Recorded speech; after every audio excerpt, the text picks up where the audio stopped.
Okay, so what we're going to do today is we're going to take a look at what's going on underneath the existing floorboards, so that we can figure out how we're going to do the plumbing, the electrical, the ventilation, etc., etc. So this is going to become a bathroom. So currently it's a bedroom, and this is to be completely converted into a bathroom. So that's going to be the toilet section. That's going to be a shower. Bath comes in there, and the twin vanity comes in here. So, a lot to be done. Let's get going.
Okay, so we've got a section of floor where I've taken up the floorboards, taken up the underfloor, and as you can see, we're down to the actual boards that's sitting on top of the rafters.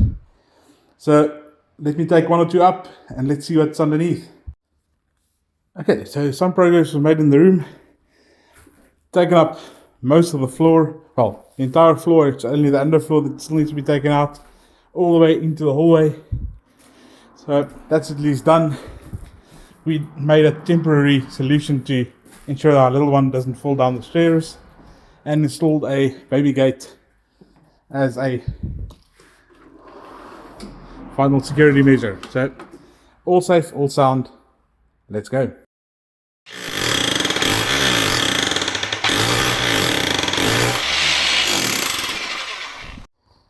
Okay, so before I go too far and I lose you guys, so what we're doing is in the future garage section, we need to go through from the ceiling, which is the bathroom, on top of this section here.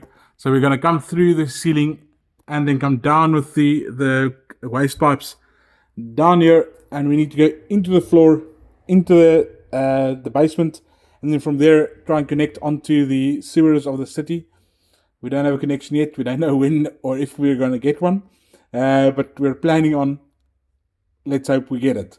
So what I'm doing now is I'm digging down to see what we're dealing with, how deep I can go before I need to pivot.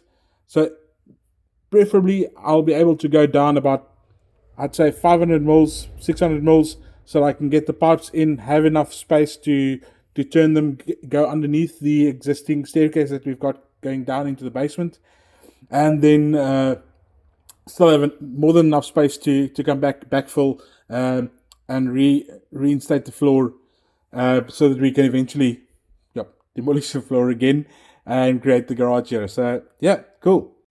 Okay, so we're about, I'd say about 150 to 200 millimeters in, where I've removed the shop, which is the sandy cementitious soil that I've taken out that is used for the floor base, and I've just reached a hard underlayer, which would be the foundation layer for the house. So gonna punch through. Hopefully we don't have any moisture ingress or any damage to underfloor waterproofing or anything like that. Yep, wish me luck. Okay, so I'm about 35 centimeters down, so 350 mil down. Still, luckily, haven't hit any waterproofing. So, getting close to that goal that I've got for myself to be able to get everything in and return it and close it up. So I'll see how much further I go down. This is what I've taken out so far. So quite a bit of material out of a very small hole. So it was very well compacted. Yeah, let's go. So some stuff has started coming in. You'll see the water pumps there, 2 of them. You'll see the boards that we're going to use to prop up this floor. If you really look at it, you can see that the floor is a little bit of a dip at the bottom. So we need to prop it up and jack it up. We've got our freshwater buffer tank. And we've got the fancy bath for the Airbnb unit that arrived. Let's see if I can get a clear image of what it looks like. There you can almost see what it looks like. Quite a fancy bath. So all of this still needs to go in. As you can see, exploratory missions and all the tools, the chaos.